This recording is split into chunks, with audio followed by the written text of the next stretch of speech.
Hi. Thanks for coming. I thought I would try to show you something pretty old and something really new. But before I do that, see if that goes away. I'd like to talk about my favorite book, which is In Cold Blood by Truman Capote. And it was required reading in my last year of junior high school.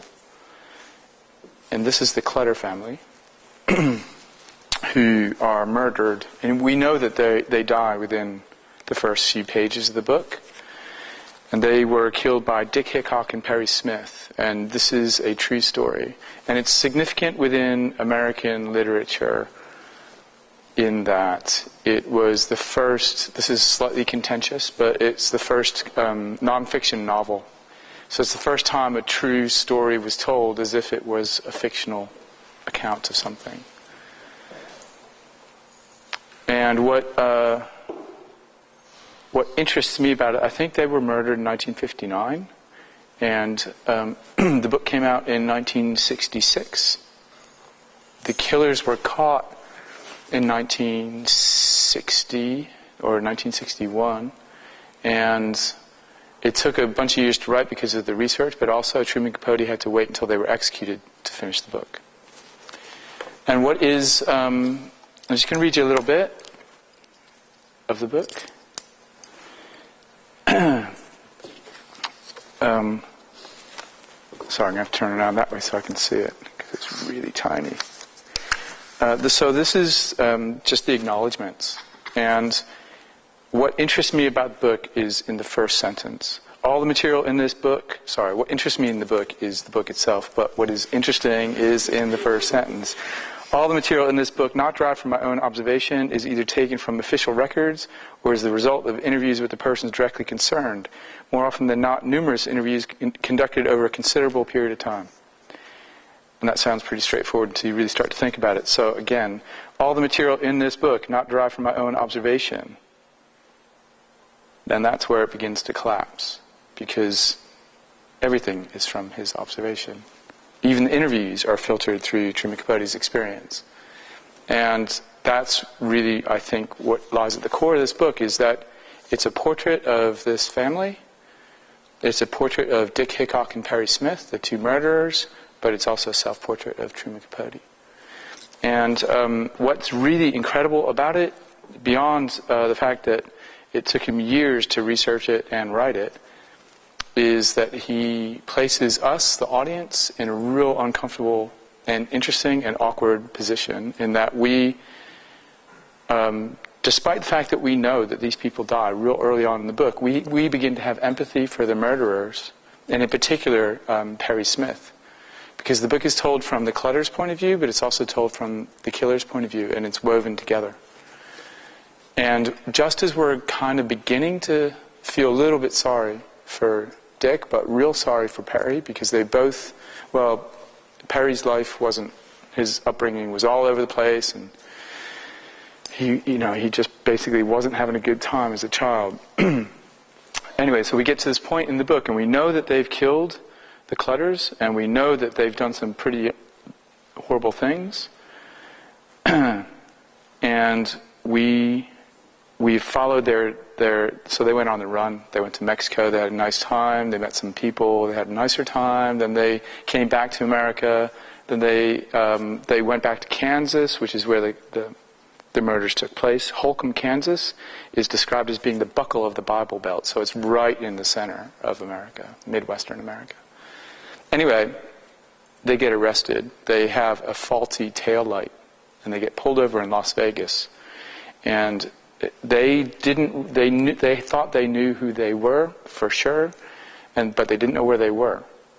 And then this cop just pulls them over on a routine traffic check, and it turns out to be Dick Hickok and Perry Smith. So the detectives from Kansas go to Las Vegas and pick them up and drive them back to Kansas. They separate them, and they're in the two cars on the way back in the middle of the night. It's a long drive, and the police begin to lie to Dick Hickok and Perry Smith and say, "Perry, Dick's blaming you." And they say, "Dick, Perry's blaming..." Sorry, you know what I'm trying to say here. Okay, good. So we feel sorry for Dick, but we feel sorrier for Perry. And they're driving back in the middle of the night. And actually, we don't even know as the readers who has done what in the crime itself. You know, it's pretty well described. So they're in the middle of the night, and they're driving back. And one of the guys, Detective Dunce, is talking to Perry. And he's getting Perry to try to describe what happens. And we understand a lot about Perry. We feel bad for him. And right up until this moment. So they're in the back of Perry's in the back of the car, and he's looking over his shoulder at Dick in the car behind him. And he begins to talk to Detective Dunce. The Detective Dunce is getting him to describe what happened. And this is Perry talking. We never used the lights again, except the flashlight. Dick carried the flashlight when we went to tape Mr. Clutter and the boy. Just before I taped him, Mr. Clutter asked me, and these were his last words, wanted to know how his wife was, if she was all right. I said she was fine, she's ready to go to sleep, and I told him it wasn't long till morning, and how in the morning somebody would find them, and then all of it, me and Dick and all, would seem like something they dreamed. I wasn't kidding him. I didn't want to harm the man. I thought he was a very nice gentleman, soft-spoken. I thought so right up until the moment I cut his throat. And it's at that point we stop liking Perry so much. If you haven't read it, I would really encourage you to read it, because it's just an incredible, it's an incredible document in its own right, but it's also an incredibly complex portrait of a complicated situation and histories, and it's incredibly well written. In addition to that, a book I've just finished reading not that long ago is called Columbine by Dave Cullen. And what In Cold Blood did was it set, not a precedent, but it established a style of writing. And it's not something that really in Britain you have that much of, not as much as we do in America, creative nonfiction, where something is actually happened, but it's approached in a creative manner. So people are being incredibly stretchy with the truth, incredibly flexible with the truth. So Dave Cullen wrote this. And he was one of the first people on the scene of the Columbine High School massacre. And it took him 10 years to write this book. And it came out on the 10th anniversary of the Columbine attacks. And what's interesting about it, again, is the way that it tells a true story, but from a kind of a fictional point of view. So, and what he has done is he's used all the two guys' diaries. He's used their reports from their counselors. He's used their doctor reports, their school reports. He's interviewed all the people that had anything to do with the Columbine attack, all the people that would talk to him. And he's written it as if it was a fictional account from the killer's point of view and from some of the victims and survivors' point of view. And he was one of the first people on the scene as a reporter on that day. And he... Yeah, his dedication to the task of writing the book is as profound as Truman Capote's is. I think the difference is Dave Cullen is really trying to understand, and he never does understand what actually happened on that day emotionally or psychically. So his impetus for wanting to write a book like Columbine is very different than Truman Capote wanting to write a book about the Clutters and Dick Hickok and Perry Smith. Truman Capote had no emotional investment in that killing, whereas Dave Cullen did, because he witnessed aspects of it as a reporter, just by chance, as a reporter. I won't read from this because I don't think we have time, but you should definitely look at it and read it. It's a great book. So I'm going to show you, I think, 2 films, and I guess I'm showing them to you because. I'm going to show these works to you because they're... I'm not quite sure what I'm going to show you yet, so that's why I'm trying to delay a bit. The way that I work is I would never have the guts to say that it's like Truman Capote in terms of talent or style or skill. But the way that I work is I do interview people over a period of time. And I take what they say and I change it. And I turn it into a story. And I try to cover up the seams of that, meaning that I interview people over a considerable period of time, and from those interviews I take out what is interesting to me, and I put it aside and I get rid of everything that isn't. And sometimes the way that I work is that I'll edit something down. After I go through things a few times, there's a cull, and I just get rid of everything that I'm not interested in, and I'm left with a bunch of stuff. And I begin to fashion that into a narrative. And from that narrative, I make a transcription. And then I will edit the text in a pretty narrative manner, and then from that text, and then I will go back to the recorded material and follow the text. So it's almost like script writing in reverse, without knowing anything about what someone is going to say or how they're going to say it. Sometimes people say things and I return to that again and again because it's what I'm interested in hearing, maybe not necessarily what they're interested in telling me. Often that is the case. People say things in a throwaway moment, and that's what really intrigues me. So I'll show you something from 2009, I think, and February 16th, 2009 at 3:06 p.m. It's very specific. I was commissioned to make a series of pieces of work for a project in Soho by the Photographers Gallery and Artsway, who are sadly no longer with us as a gallery. And make a long story short, I was fortunate enough to be commissioned to make a series of works about Soho. And about 3 weeks after that, kind of signing the contract to the commission, there's a summer fair in St. Anne's Churchyard in Soho. And I went there specifically to try to find somebody to make a film with. So I went to all the stall holders and started to kind of have conversations with them. And fortunately for me, I came across a guy named Alan Wakeman, who has written one of the most popular vegan cookbooks in the history of cookbook publications. He wrote it in like 1965, and he's been living off the proceeds ever since. And so he had all these books that he was selling there that he has written since then. And I just began talking to him, and I asked him if he'd be interested in making a film together, and he said yes. And then I said, well, you got to have a look at what I do before you can commit yourself. And I went away, and I gave him some DVD. And he called me up and he said, I'm not interested in working with you. I don't like what you do. I don't like how you approach what you do. And it's not my kind of thing. I actually think it's really wrong. Click. And I was like, okay. And I didn't really know much about him, except I thought he was quite interesting. He's lived behind Piccadilly Circus since 1969. And he's still there. And he's 75, 76. And he's like in one of these rent-controlled places. It's bigger than this square footage of Fabrica, and he pays like £30 a month. And he's literally behind the Piccadilly Circus sign. Anyway, then he called me out of the blue about a month later and said, I'd like to talk to you. And I went to his house, and he told me, I only recorded Alan over one day, and it was about 6 hours. And he began to tell me this story that led to this other story. And I wanted to return to the second story, not the first story. But he kept deviating from it, and I kept asking him about it. And what I made was this piece of work. So that often is the way that I work, in that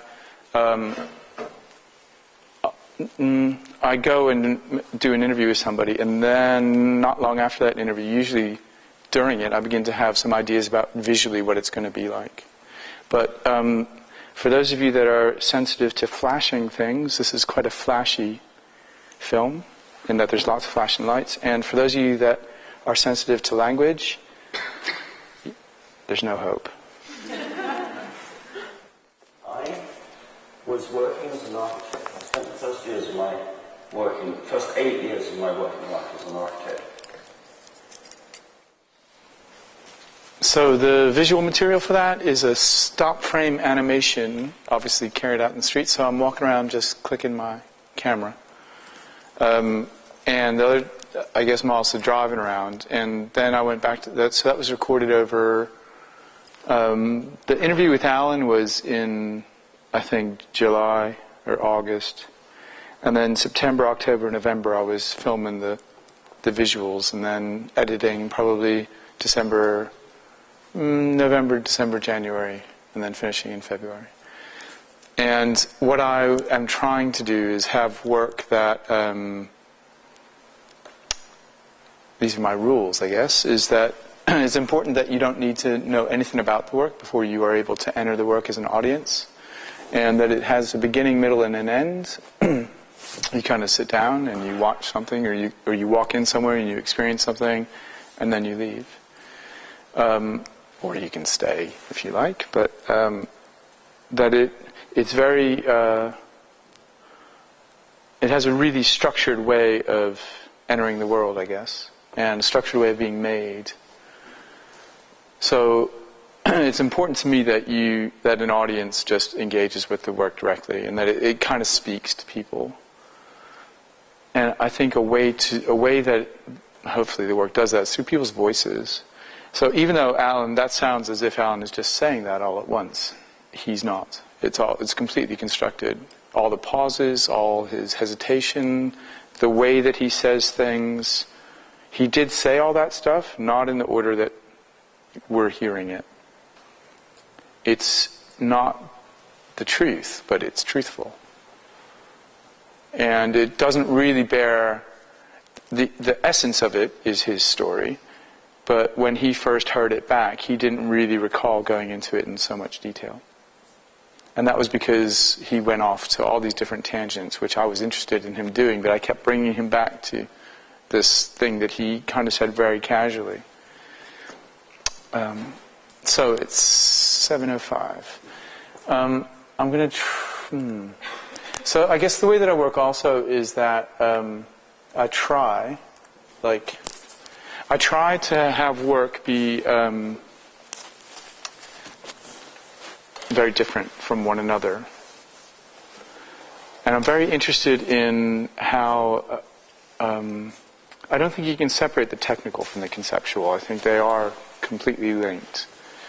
And I think one of the beautiful things about working with computers is there's always something to learn, something new to learn. And that's, I guess, the horrible thing about working with computers is there's always something new to learn. And it's something that drives me crazy, but also kind of I find very inspiring. I'm totally self-taught in what I make. And because technically I'm actually not, well, I'm sure you can tell, I'm not that great with visual material. So what I try to do is turn things that are defects into, I try to celebrate the fact that I can't properly do it. So I'm going to show you another piece of work that isn't, that's maybe from 2011, I think. I'm really wanting to show you something that's much newer, but it's a bit long. So maybe I'll show you, I'll show you something I've not really shown that much before. So I've just changed my mind, if you couldn't tell. I was lucky enough to spend about 2 months in Tokyo 2 years ago. And I've never been anywhere like Tokyo. I've always wanted to go to Japan, don't know why. I think it might have been the Japanese animations that I used to watch after school. But I always thought it was a real interesting place. I love Japanese food and Japanese music. So I've always wanted to go there. An opportunity arose, and I was lucky enough to go, so I did. And every night that I was there, except for 2 nights, I went out filming with my Bolex camera in the street. And I made a time-lapse film. And I was anxious about language, so I didn't... I've made 3 pieces of work from that visit, 2 of which are nearly done, and 1 of which I'm really struggling with. The 2 of them have language in them, but this one doesn't. And as I was saying a second ago, I'm trying to make work that all looks real different and that feels real different, but that is connected somehow. And I think a lot of the connection is through an idea of portraiture and what a portrait can be, not necessarily what it is, but what it can be. Not what we know portraiture to be historically and traditionally, but what it might be conceptually. So I'm interested in portrait of place and portrait of people and portrait of things, which obviously are also self-portraiture too. I don't think you can ever escape that.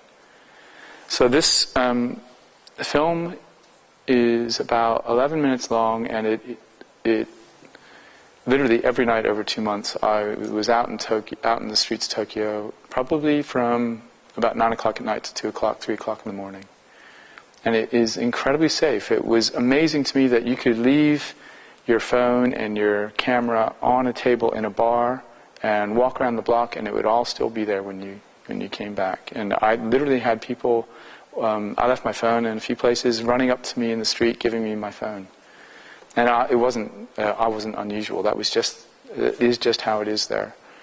And when I was there, it was about 4 months after the tsunami, so it was a very anxious time. And there was a real concern amongst Japanese people, as rightfully so, because it was that government. They weren't really trusting the government, and a lot of people had left Japan and Tokyo in particular, and it was quite an eye opener.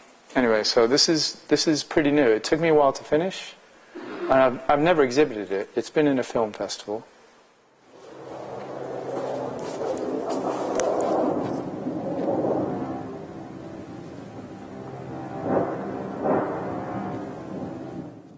So it's pretty different, but not that different. So those two, I'm going to show you one more piece of work. So these are all on film. And I feel really lucky in that I have a foot in an analog thing and a foot in a digital thing. And I think what excites me about film is that it's a physical. It has such a physical, so many physical parts to it, whether it's the camera and the film, or the time. I like the fact that there's a compression of time that occurs, and also like with moving image, you can think of with film moving image, not video as such, but you can think about each frame as a separate entity. And in the first work, Nasty's Piece of Stuff, it was shot frame by frame, and then it was re-edited frame by frame. And although Tokyo equals Fukushima was shot frame by frame, it wasn't edited to the same kind of in the same kind of way. So I think I can show you one more. Yeah, so this is also film, and this is shorter.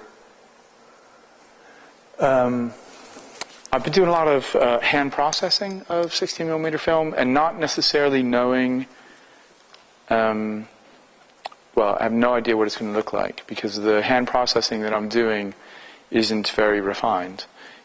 I'm using buckets, I'm putting chemicals in buckets, and just in a dark space, but it's also 100 feet of film. So 100 feet of film doesn't sound like very much until you start to unspool it in the dark, and it's a big ball of stuff. And you can wind it onto, if you're really careful and you have a lot of time to spend, you can kind of wind it onto a real thing. But I can't, it just took too long to... I think you can spend your life trying to do that in a dark space and still never achieve it the first time. So I began to experiment with hand processing. And although I was really interested in trying to... what I'm clumsily trying to say is I'm really interested in abstraction and also letting go of representation and control, because the soundtracks often are so controlled. I feel like the visuals need to be slightly out of my control. And I like the fact that I don't know what I'm going to get, because, again, technically I'm not that great with a camera, but also with the hand processing, because I'm doing it in the most fundamental, rudimentary manner possible, it's going to mess up. And it's going to mess up in terms of its color, but also the emulsion of the film gets torn away from the surface of the film. And I like the fact that that's completely out of my control at one point. But once it's digitized, I can then re-edit in any way that I want. So it looks out of control, and it was at one point, but it kind of gets wrestled. And I guess, I'll just show this to you, because we don't have much time left. It's not that long. This is one of the first hand processed things I ever did.